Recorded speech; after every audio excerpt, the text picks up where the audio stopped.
শোনো আমার আদরের 3 পুত্রবধূ, তোমাদের চোখের সামনে 3টা সাদা ডিশ আছে, আর ওই ডিশের মধ্যে আছে 3টা সোনামুখী পাকা তাল। তোমরা এখন কি করবে? এই তাল 3টা তোমরা সুলাইয়া চিবাইয়া সুন্দর কইরা পিঠা বানাইয়া যে আমাকে আগে পিঠা খাওয়াইতে পারবে তার জন্যে আমি উপযুক্ত সুন্দর দামি উপহার রেখেছি। যে আমাকে আগে এনে পিঠা বানাইতে খাওয়াইতে পারবে তাকে আমি দামি উপহার গিফট করব। তাহলে কি তোমরা সবাই প্রস্তুত? তাহলে তোমরা শুরু করো।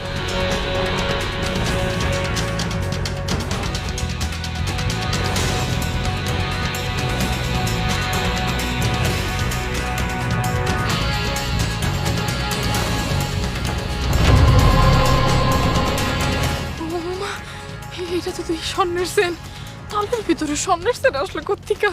তাড়াতাড়ি এখান থেকে কাইটা পড়ে ওকে বুঝতে দেওয়া যাইব না। রাফিয়া, বিথি, আমার না ঘাড়টা তো কেমন খিস্তাছে, আমি আসতেছে, আমার মনে হয় প্রেশারের সমস্যা করতেছে। মাথা পাড়া জায়গা করে বলবো কেরা জায়গা এই কাজ কর।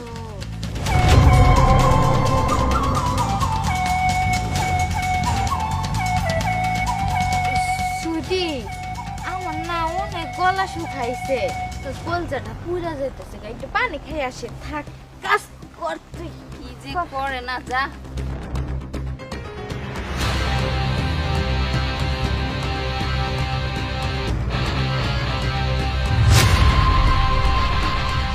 চেন কেউ দেখে নাই, কেউ নাই, চেনটা নিয়ে আমি যাই, কাজ করব।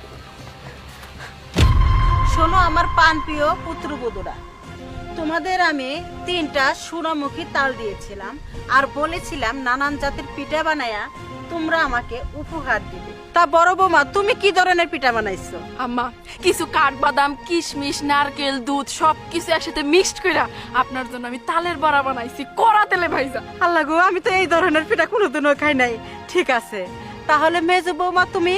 আম্মা আমি না আপনার লেগে না ওই যে আঙ্গুর ফল আছে, আপেল আছে, তারপরে ওই যে আরো মেলা যত ধরনের ফল ফুল আছে সব কিছু দিয়া তাল দিয়ে